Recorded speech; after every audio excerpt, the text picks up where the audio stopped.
जळगाव जिल्हा परिषद प्रशासनाचा निषेध असो।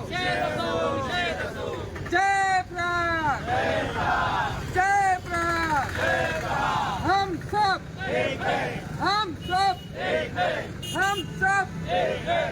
बोगस दिव्यांग कर्मचाऱ्यावर कारवाई झालीच पाहिजे।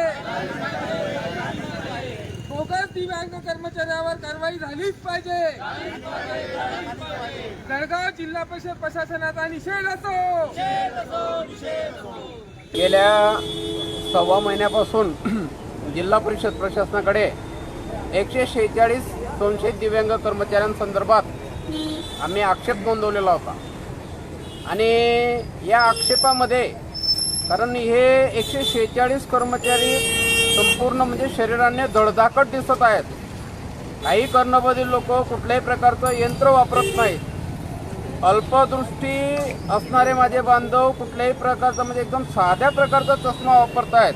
मग यांना या तिन्ही संवर्गातील लोकांना दिव्यांग प्रमाणपत्र मिळालेच कसे याचा आम्ही सर्वे केला आणि याच्यातून आम्हाला असं जाणवलं की ही सर्व धडधाकट आहेत, 2 व्हीलर चालवत आहेत, 4 व्हीलर चालवत आहेत आणि तसं आम्ही प्रशासनाकडे निवेदनामध्ये या गोष्टी सादर केल्या, परंतु जवळपास प्रशासनाकडे 3 निवेदन देऊन अद्यापपर्यंत दखल घेतली गेलेली नाही।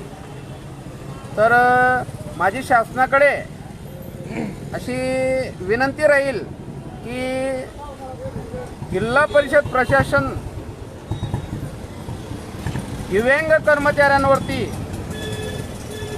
हा जो अन्याय करतोय याचं मागचं खरं कारण शोधावं। कारण माझ्या माहितीप्रमाणे या जिल्हा परिषदेमधील अधिकारी हे सर्व विकले गेल्याचा संशय आहे।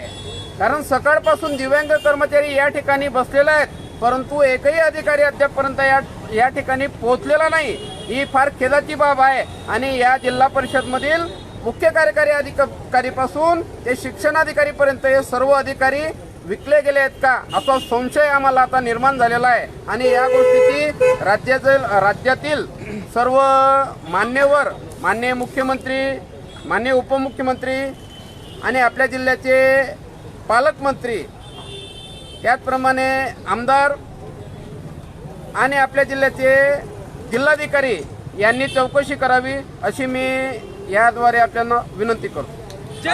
अजूनपर्यंत एकही अधिकारी आले नाही इथे भेटायला आपल्याला? कुठलाही अधिकारी सकाळपासून या ठिकाणी भेटीसाठी आलेला नाही। कारण सदर प्रकरण 146 दिव्यांग कर्मचारी, कारण त्यांना हा संपूर्ण मलिदा भेटलेला आहे, त्याच्यामुळे यांच्याशी आमची संख्या फार कमी असल्यामुळं त्याचा फायदा ते उचलून या ठिकाणी पोहोचले। त्यांना आता असं वाटतंय की करून हे काय करतील, 1 दिवस जातील, 2 दिवस बसतील, 3 दिवस बसतील, परंतु आम्ही शब्द देतो जर आमचा जीव गेला तरी आम्ही या ठिकाणावरून उठणार नाही। आणि विशेष म्हणजे UPSC सारखं जे बोर्ड आहे, UPSC सारख्या बोर्डाला खोट्या दिव्यांग प्रमाणपत्रानुसार काही दिव्यांगांनी त्याचा लाभ घेतलेला आहे UPSC पदाचा, त्याच्यातल्या आरक्षणाचा। ही बाब अलीकडचीच आहे। पूजा खेडकर हे प्रकरण आपण सर्वच जाणता, पूर्ण महाराष्ट्र, पूर्ण भारतच जाणतोय की पूजा खेडकर हे प्रकरण किती गाजलं आहे। आणि पूजा खेडकर सारखी एक व्यक्ती UPSC सारख्या बोर्डाला फसू शकते तर जिल्हा परिषद काय चीज आहे? जिल्हा परिषदेचं एवढंच म्हणणं आहे की आम्ही त्यांच्याकडे जो पत्रव्यवहार केलेला आहे त्या पत्रव्यवहार केल्यानंतर त्यांचं म्हणणं आहे की तुम्ही जे बोगस दिव्यांगांची यादी दिलेली आहे त्याचे पुरावे आम्हाला द्या। आता जर आम्ही संशय व्यक्त केलेला आहे तर प्रशासनाची ही जबाबदारी आहे की त्यांनी त्यांची पुनर्तपासणी केली पाहिजे।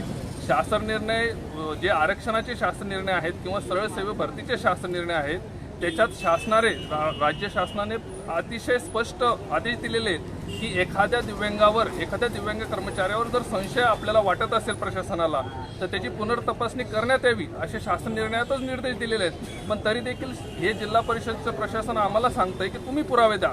मग आम्ही संशय व्यक्त करायचा, आम्हीच पुरावे द्यायचं, तर प्रशासन नेमकं करणार काय?